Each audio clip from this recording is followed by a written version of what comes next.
अब हम लोग देखने वाले हैं यहाँ पे एसोसिएट एरे में मल्टी डायमेंशनल, ठीक है। तो उसका हम लोग कैसे बनाते हैं, तो उसके लिए हम क्या करते हैं, नॉर्मली एक न्यू फाइल ले लेते हैं इसमें भी। तो हमने यहाँ पे लिखा सेट एसोसिएट में एसोसिएट मल्टी, ठीक है, मल्टी। और हमने इसमें लिखा डॉट पीएचपी।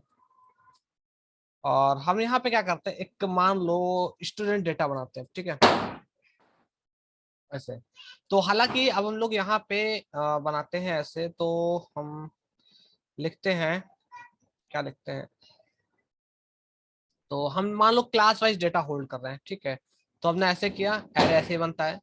तो अब हम यहाँ पे क्या लिखेंगे, यहाँ पे लिखेंगे ऐसा, हमने लिखा क्लास 1 और ऐसे लिखा, ठीक है। अब हम लोग नॉर्मली क्या कर रहे थे, इसमें ऐसे वैल्यू डाल रहे थे, लेकिन हमें मल्टी डायमेंशनल चाहिए, तो हमने यहाँ पे एक और एरे बनाया ऐसे, ठीक है। और हमने यहाँ पे लिखा नेम, और नेम क्या है, मैंने बोला मान लीजिए पॉप। और हमने यहाँ पे क्या लिखा, उसका रोल नंबर क्या है, तो हमने लिखा रोल नंबर। और हमने यहाँ पे क्या लिखा, 1001, ठीक है, ऐसा। और हमने नॉर्मली इस फाइल को सेव किया। अब मान लेते हैं नीचे एक कॉमा लगाया, और हमने क्या किया, एक और बनाया, मैंने बोला क्लास 2 है भाई अब, ठीक है। तो अब हमें उसमें क्या, हमने कहा उसमें भी एक हमें एरे चाहिए होगा, तो ये हमने एरे बनाया, उसमें भी सेम पेयर। तो हमने बोला नेम है एक, और उसमें क्या लिख दिया, हम लिख दिया यहाँ पे, क्या लिख दिया, मान लो क्या है, हमने बोला टॉम, ठीक है। और हमने यहाँ पे क्या रोल नंबर है उसका, तो हमने लिखा रोल नंबर अंडरस्कोर नंबर, और हमने यहाँ पे लिखा 1002 से। और नॉर्मली नीचे आए, और हमने लिखा वायर डम्प, और हमने क्या लिखा यहाँ पे stu डेटा, और सेव कर लिया। और हमने क्या किया, इसको रन किया, ठीक है। तो जैसे इसको रन करते हैं हम, तो देखो क्या हमारे पास रिजल्ट आता है। तो इस तरह से आ रहा है, एरे, एरे में क्लास 1, उसके अंदर जो वैल्यू है, फिर एक एरे, फिर उसमें नेम और वैल्यू नाम का पेयर है, ठीक है। फिर एक क्लास 2 है, क्लास 2 के अंदर ऐसा है, ठीक है। अब इसे हम लूपिंग के थ्रू पहले प्रिंट करके देखते हैं अच्छे से, ठीक है। तो हम यहाँ पे आते हैं, और हमने लिखा for string i is equal to, ये सब हटा देते हैं, यहाँ से हम ये लूप कॉपी कर लेते हैं सिंपली, ठीक है, नहीं नहीं लिखते हैं, अच्छा। फॉर आई इक्वल टू 0, और हमने लिखा आई लेस देन काउंट, क्या है हमारा stu डेटा, ठीक है। देन हमने आई प्लस प्लस, और सिंपली यहाँ पे क्या करा दिया, प्रिंट आर, और हमने लिखा stu डेटा और उसकी आई पोजीशन, ठीक है। तो देखते हैं, तो उसमें एरर पड़ गया। अब यहाँ पे इशू आ गया, इशू क्या आ गया, अब यहाँ पे तो दिक्कत हो गई। देखो ये तो हमारा क्या था, एक इंडेक्स एरे था, तो कोई दिक्कत नहीं हुई हमें, हमने प्रिंट कर लिया।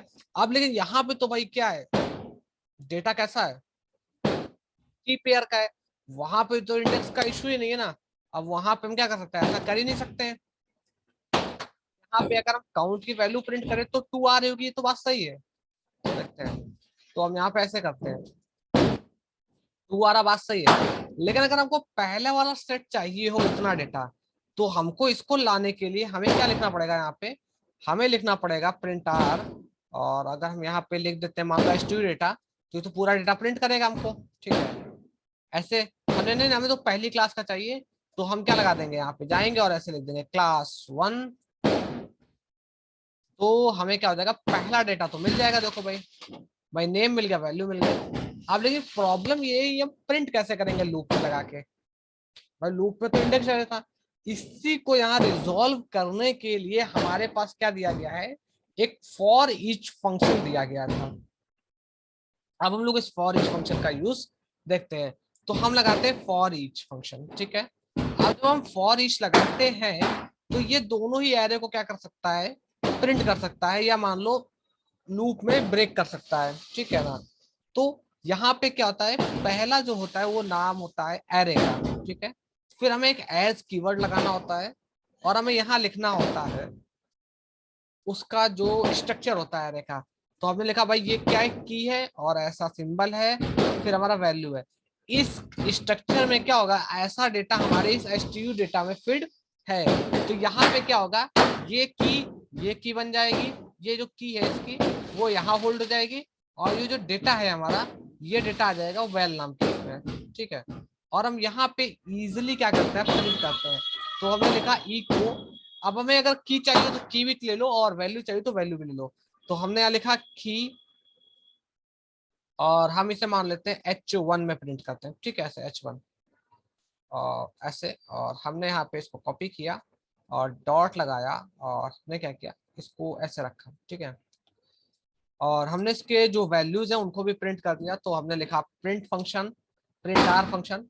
क्यों? क्योंकि वो एक एरे है इसलिए प्रिंट आर लगा रहे हैं, क्योंकि इको में वो वर्क नहीं करेगा। तो F5 किया तो देखो आ गया, ये क्लास 1 आ गया, क्लास 2 आ गया, देखो ये प्रिंट हो गया और यहाँ पे ये भी प्रिंट हो गया इस तरह से, ठीक है। अब जाते सर ये वाला भी प्रिंट हो जाए अच्छे से, तो वो कैसे होगा? सिंपल, कुछ नहीं, एक फॉर ईच और लगा लो और उसमें क्या लिखो अब, क्या वैल्यू, जो वैल्यू है उसको आप फॉर ईच में डालिए एज, हमने बोला भाई दूसरा की 1 है एक, और उसका स्ट्रक्चर भी क्या है, वैल्यू 1 है, ठीक है, ऐसे उसका कुछ स्ट्रक्चर इस तरह से है। और हमने उसे क्या कर लिया, इको करा दिया और हमने बोला इसे हम H3 में रखेंगे, तो हमने H3 किया। और नॉर्मली हमने क्या लिखा है यहाँ पर, हम बोल सकते हैं, अब अगर की दोनों चाहिए तो दोनों लिख दिया हमने की, और फिर हमने लगाया डॉट, फिर हमने लगाया इक्वल, फिर हमने डॉट लगाया, फिर हमने लिखा वैल्यू, तो लिखा वैल, डॉट लगाया और H3 को क्या कर दिया, क्लोज कर दिया ऐसे। और ये हम यहाँ पे कमेंट कर देते हैं और F5 करते हैं, तो ये देखिए प्रॉब्लम आ गया। तो प्रॉब्लम क्या आ गया, हमने यहाँ पे 1 नहीं लिखा, तो यहाँ पे क्या होगा, 1 होगा। तो देखो इसमें class 1 name pop roll number 101, यहाँ पे इस तरह हमने सर ये नेम रोल नंबर नहीं चाहिए तो कोई दिक्कत नहीं। अब उसके लिए क्या करेंगे हम, यहाँ पे भाई ये हमने फालतू लगा रखा था तो निकाल देंगे, इतना इतना कोड रन कर लेंगे। तो ये देखो इस तरह से, तो इस तरह से हमने इस डेटा को ऐसे फॉर्मेट में क्या कर लिया, इजिली कन्वर्ट कर लिया। तो ये हमारा क्या था, फॉर ईच फंक्शन, इस तरह से हम यहाँ पे इसका यूज कर लेते हैं।